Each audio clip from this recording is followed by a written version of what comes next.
혹시 이런 관계 속에 계신가요?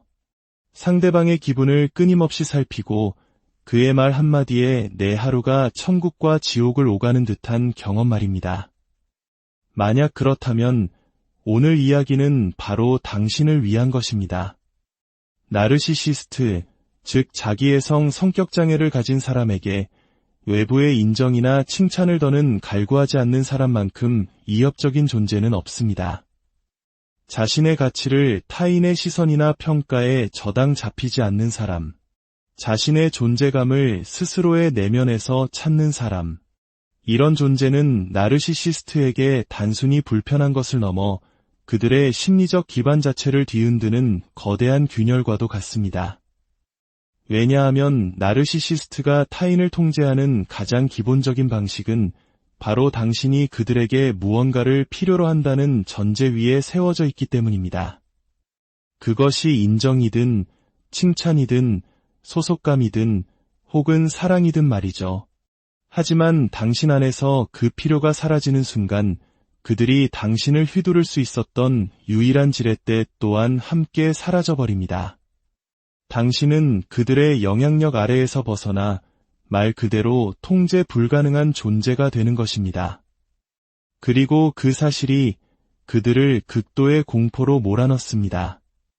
나르시시스트는 마치 감정의 채권 추심원처럼 행동합니다. 그들은 당신과의 관계에서 모든 것을 계산합니다. 아주 선택적으로 친절을 베풀지만 그 뒤에는 항상 보이지 않는 조건이 붙어 있습니다. 그들이 건네는 칭찬은 당신의 기분을 좋게 하기 위함이 아니라 당신을 그 칭찬에 의존하게 만들기 위한 교묘한 미끼입니다. 당신이 그들의 칭찬 한마디에 기뻐하고 빛날 때 그들은 강력한 힘을 느낍니다. 당신에게 힘을 실어주었기 때문이 아니라 당신의 감정 상태를 자신의 리모컨으로 조종하는 데 성공했기 때문이죠. 마치 신이라도 된 듯한 전능감을 맛보는 것입니다. 하지만 당신이 자신의 정체성을 외부가 아닌 내부에서 찾기 시작하는 순간, 당신의 자존감이 인기가 아닌 원칙 위에 단단히 뿌리내리는 순간, 그들은 당신을 붙잡고 있던 소나기의 힘을 잃게 됩니다. 더 이상 당신의 심리적 혈관에 수치심이나 의심이라는 독을 주입할 수 없게 됩니다. 당신이 그 틈을 완벽하게 봉쇄했기 때문입니다. 그들의 교묘한 조종이 스며들던 마음의 문을 닫아버린 것입니다. 물론 강한 마음을 가졌다고 해서 타인의 피드백을 완전히 무시하는 것은 아닙니다. 오히려 진짜 강한 사람은 수많은 소리들 속에서 의미 있는 신호와 불필요한 소음을 구분해낼 줄 압니다. 어떤 비판이 성장을 위한 건설적인 조언인지, 어떤 비판이 단지 지배하기 위한 도구에 불과한지 명확히 꿰뚫어 봅니다. 그리고 가장 중요한 것은 자신의 정체성을 수시로 변하는 타인의 의견에 외주주지 않는다는 것입니다. 이러한 분별력은 수능을 강요하고 진정성을 벌하는 세상에서 초능력과도 같습니다. 그리고 타인의 이야기를 통제함으로써 자신의 존재감을 유지하는 나르시시스트에게 당신의 이러한 변화는 그야말로 재앙입니다. 그들은 당신의 독립을 두려워하는 것을 넘어 분노하고 증오합니다. 그들은 당신의 정서적 자립을 오만함으로 당신의 자신감을 불복종으로 해석합니다. 그들에게 당신은 단순히 강한 사람이 아니라 자신들의 우월감을 유지시켜 주던 시스템 전체를 위협하는 반항아일 뿐입니다. 기억하십시오. 나르시시스트는 사실 강한 존재가 아닙니다. 그들은 오직 스스로를 의심하는 사람 앞에서만 강해 보일 뿐입니다. 그들의 지배력은 실체에 기반한 것이 아니라 타인의 불안감을 먹고 자라는 기생적인 것입니다.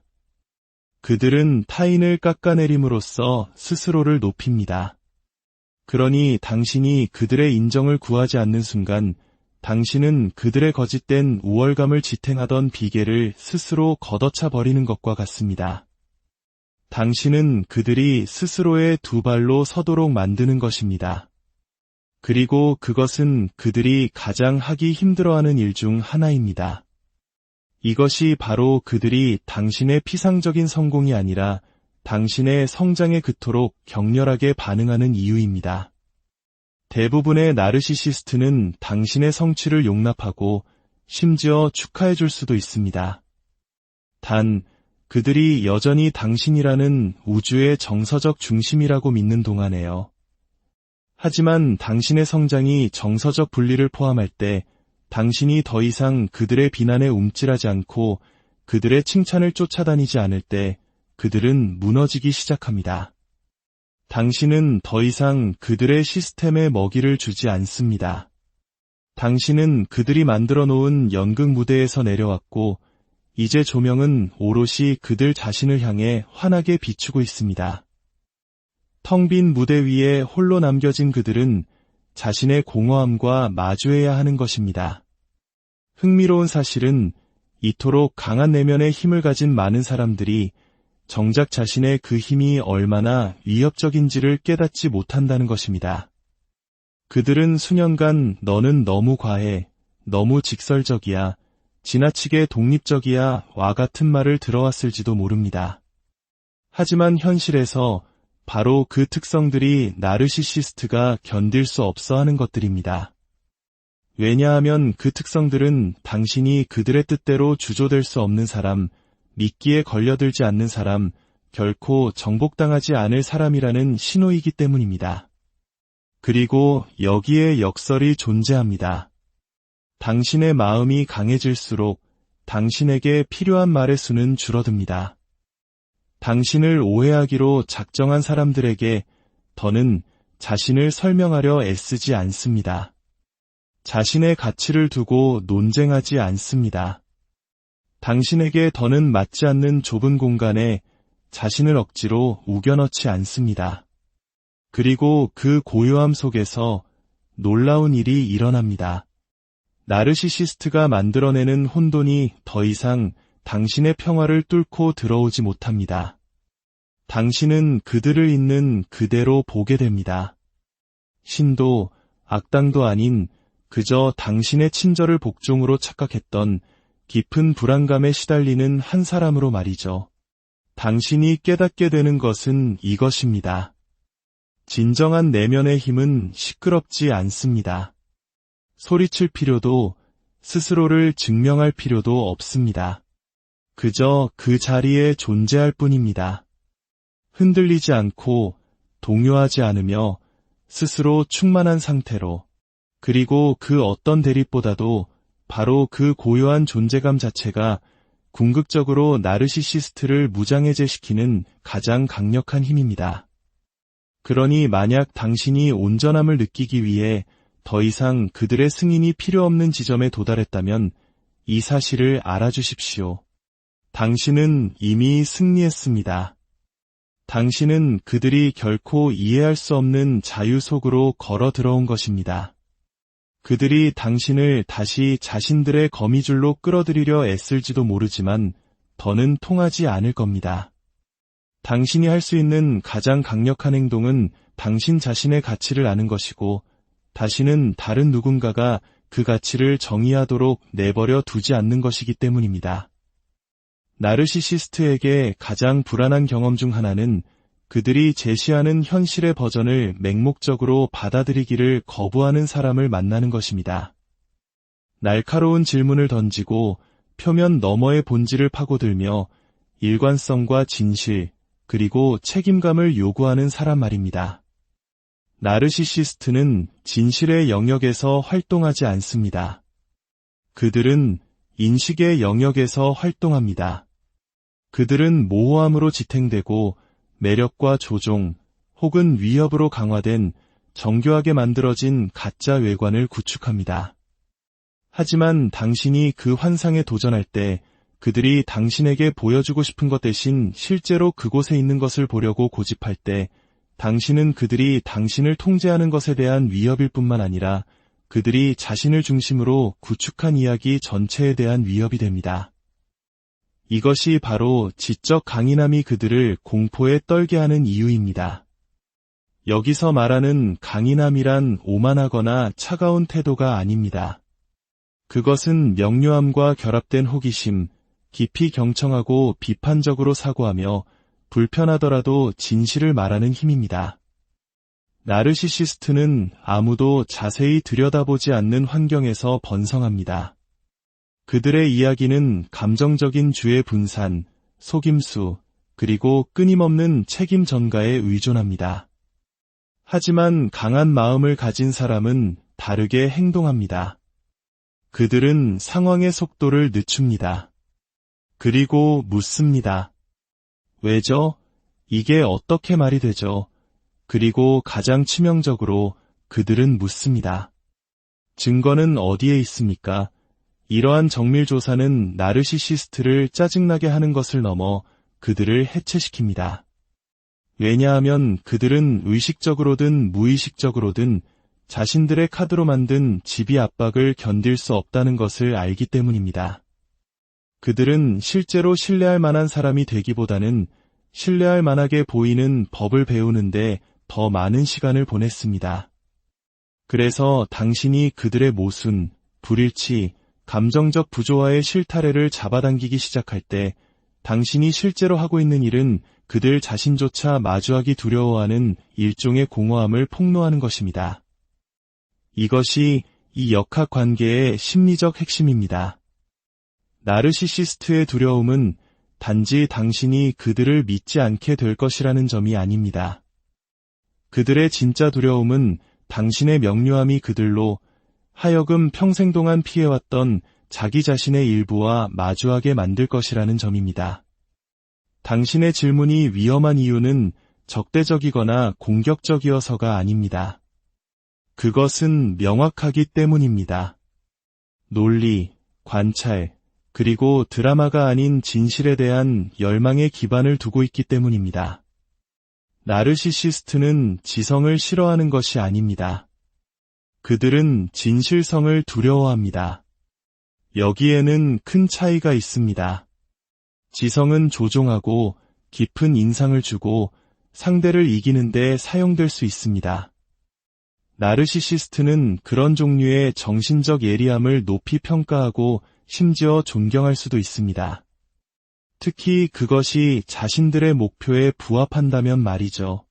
하지만 진실성은 다릅니다. 진실성은 일관성을 강요합니다. 말과 행동 사이의 일치를 강요합니다. 그리고 종종 이중성 속에서 번성하는 나르시시스트는 그런 종류의 압력을 견딜 수 없습니다. 당신이 통제나 수치심을 주기 위함이 아니라 단지 이해하기 위해 불일치의 의문을 제기하는 마음으로 나타날 때 당신은 그들이 견딜 수 없는 압력, 즉 현실이라는 압력을 가하는 것입니다. 현실은 협상하지 않습니다. 아첨하지도 않습니다. 타인의 자존심을 보호하기 위해 스스로를 재배열하지도 않습니다. 현실은 그저 폭로할 뿐입니다. 진정으로 강한 마음은 지배하려 하지 않습니다. 명확히 하려 할 뿐입니다. 이기기 위해 논쟁하지 않습니다. 이해하기 위해 질문합니다. 그리고 승리가 아닌 진실을 향한 이러한 태도는 항상 제로섬 게임을 하는 나르시시스트를 혼란에 빠뜨립니다. 그들의 세계에서는 누군가는 옳고 누군가는 틀려야만 합니다. 하지만 당신의 세계에서는 누군가는 그저 정직할 수 있습니다. 그리고 그것만으로도 전체적인 역학관계가 바뀝니다. 만약 당신이 스스로에게 어려운 질문을 던지고 반쪽짜리 진실에 안주하기를 거부하며 미묘한 차이를 위한 공간을 만들고 감정적 일관성을 고집하고 있다면 당신이 무엇을 하고 있는지 이해하십시오. 당신은 기능장애의 분노가 아닌 이성으로 맞서고 있습니다. 그리고 여러 면에서 그것은 나르시시스트에게 분노보다 훨씬 더 위험합니다. 분노는 그들이 왜곡하고 비틀고 당신에게 불리하게 사용할 수 있지만 이성은 굳건히 서 있기 때문입니다. 나르시시스트를 진정으로 불안하게 만드는 것, 그들이 공들여 쌓아올린 서사를 불안정하게 만드는 것은 바로 감정적 자기 통제력입니다. 이는 자신의 감정적 반응을 스스로 조절하고 그들의 도발에 충동적으로 반응하는 대신 어떻게 행동할지 선택하는 능력입니다. 이 능력은 단순히 강인함의 표시가 아닙니다. 그것은 타인의 감정 버튼을 누르고 혼돈을 조장하며 심리적 통제를 유지하기 위해 갈등을 일으키는 것을 즐기는 사람에게는 실존적인 위협입니다. 나르시시스트는 감정 조종을 통해 움직입니다. 그들은 분노, 죄책감, 두려움, 혼란과 같은 반응을 유발합니다. 왜냐하면 당신의 반응이 곧 그들의 지렛대가 되기 때문입니다. 당신이 강하게 반응할 때 당신은 그들에게 당신의 취약점이 어디에 있는지 보여주는 셈입니다. 당신의 가치관, 불안감, 정서적 의존성을 드러내는 것이죠. 그 감정 데이터는 그들의 탄약이 됩니다. 단순히 논쟁에서 이기기 위해서가 아니라 시간이 지남에 따라 당신의 현실 감각을 잠식하기 위해 사용됩니다.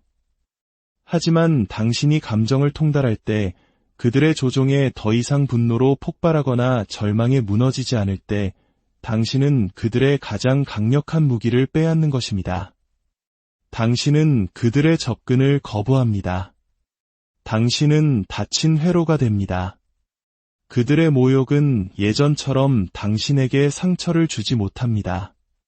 그들의 침묵은 더 이상 당신을 공포에 떨게 하지 못합니다. 그들의 분노는 더 이상 당신의 행동을 지시하지 못합니다. 당신은 반응하는 대신 대응합니다. 그리고 그 미묘하지만 심오한 변화 속에서 당신은 당신 내면 세계의 주도권을 되찾게 됩니다. 이러한 감정적 훈련은 억압이 아닙니다.